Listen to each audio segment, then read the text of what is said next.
Sensei, first question, I know a lot of people that don't know you want to know. How come the jet? Where did that name originate? Actually, Richard, I was fighting in Madison Square Gardens, and Darnell Garcia at the time, he loves to see me jump, because I do a lot of jump kicking. And so he wanted to see me jump, fight my opponent in jump kicking. So he kept on saying, come on, jump, jump like a jet. Let me see you fly like a jet. And so he kept on saying it, and then the audience kept on saying, jet. Then next, the whole audience are saying jet, jet. And the more they yell out the jet, the more I was doing jump kicking. I ended up stopping my opponent with a jump spinning back kick and stopped him. And Elton John was there. Oh. And matter of fact, there was a lot of other celebrities there at the same time too. And so after it was over, I had a chance to say hello to everybody.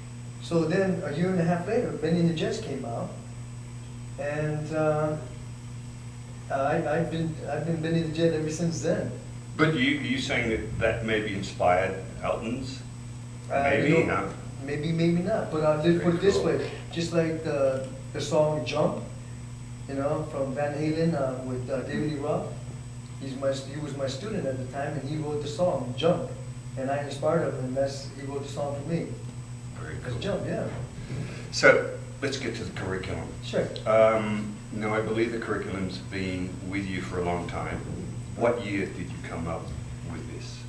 Richard, actually in the 80s, I started, because my family style was Kempo Shotokan, but I started to work on the curriculum because in kickboxing, there really was no place to climb. So I started building on techniques that people can climb, just like ranking. So instead of going, yellow ball, purple, blue, green in the martial arts, I said, well, okay, I'm going to work on levels. So I worked on levels, and each level actually was a building block. There was different techniques, and each level gave you a reference of where you're at. So level one was, for instance, level one is a base, just working on the foundation.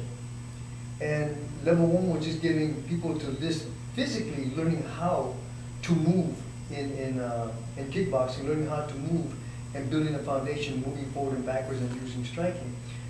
Level two was actually about starting to build where you had all your tools and starting to put them together with rhythm and timing and so forth.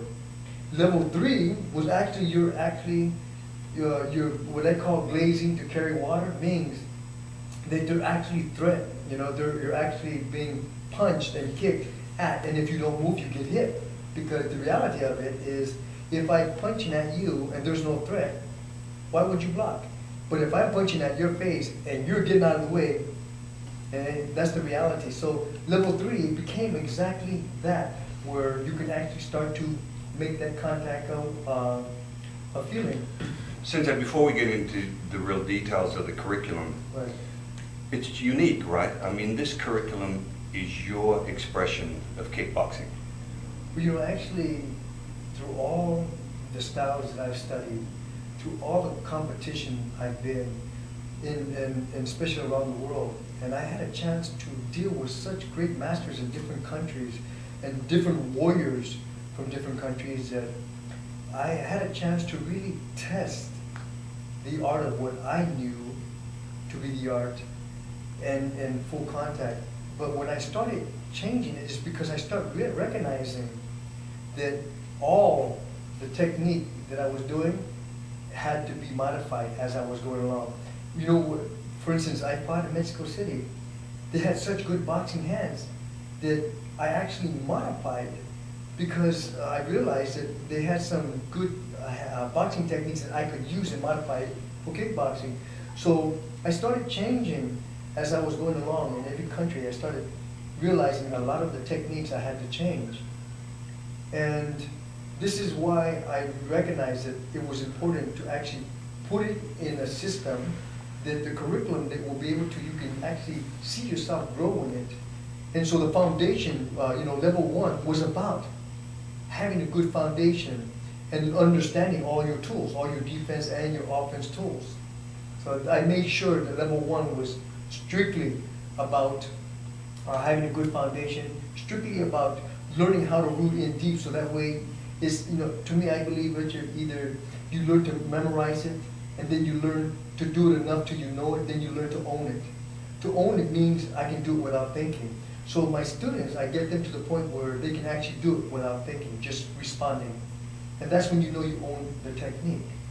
Because I think what's important for people to know with the difference with what you teach and how you teach, you have a favorite saying that I love, is that when people try and give you information, you ask them, what personal life experience do you have with what you're telling me? Could you go into that a bit? Because I think that's so important, that it's not just a theoretically based curriculum, that it's born out of hard work, it's born out of being in the ring and actually doing it. Right. A lot of times people would like to talk about theories,